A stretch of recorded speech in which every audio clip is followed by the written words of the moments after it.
नमस्कार बंधुरा welcome to सुस्मितास kitchen. तो चलो बंधुरा आज के खासिर मांस रान्ना करब।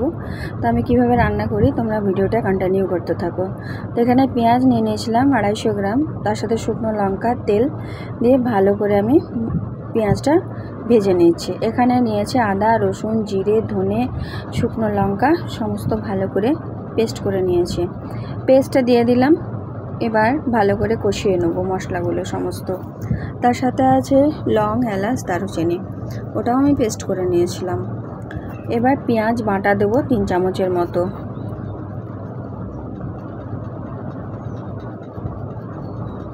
তো ভালো করে কষিয়ে রান্না করতে হবে। তো বন্ধুরা আমার চ্যানেলটি ভালো লাগলে like comment subscribe and share, subscribe করে পাশে থেকো। তো চলো আমার মশলা কষানো হচ্ছে। এরপর 2 চামচের মতো হলুদ জলের মধ্যে গুলে নেব।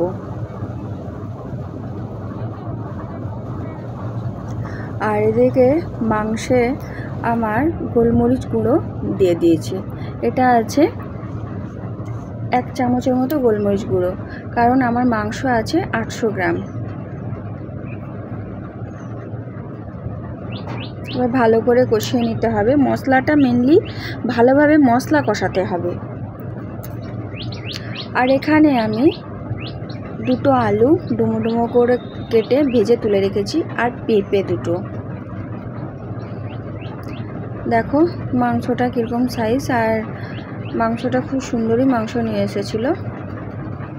আমাদের আবার বাড়িতে কেউ বেশি হাড় মাংস খেতে চায় না।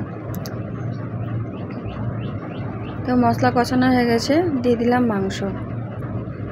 এবার মাংস একটু একটু করে কষাতে কষাতে নুন দিয়ে দেবো। মশলায় কিন্তু নুন দিয়ে নিই, এরপর মাংসতে নুন দেব।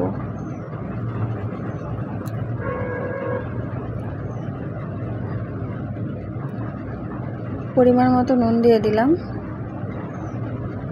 মাংসটা একটু ঝোল হবে। এরপর ঢাকা দিয়ে দিয়ে ভালো করে কষাতে হবে। তো চলো দেখো আমার মোটামুটি কষানো হয়ে এসেছে। আর এদিকে আমি কুকারে দিয়ে দেবো সেদ্ধ করার জন্য। তো একটা কুকার নিয়েছি আর গরম জল করে নিচ্ছি। ভালো করে কষানো হয়ে গেছে। কুকারটা নিয়ে নিয়েছি, আর ওইদিকে গরম জল ইন্ডাকশানে বসিয়ে দিয়েছিলাম, গরম হয়ে গেছে। তো কুকার আমি গ্যাসে চাপিয়ে দিলাম। এখানে 4টে সিটি দেওয়ার পর কুকারটা আমি খুলে ফেলেছি ঢাকাটা। তো দেখো এখনও পর্যন্ত হালকা হালকা ফুটছে, তোমরা দেখতেই পাচ্ছ কেমন কালার হয়েছে। আর খেতেও হেভি হয় এইভাবে রান্না করলে, আমাদের তো খুবই ভালো লাগে। তো একটু টেস্ট করে দেখি কেমন হয়েছে।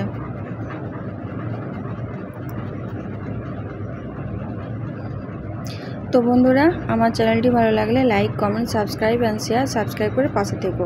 টাটা।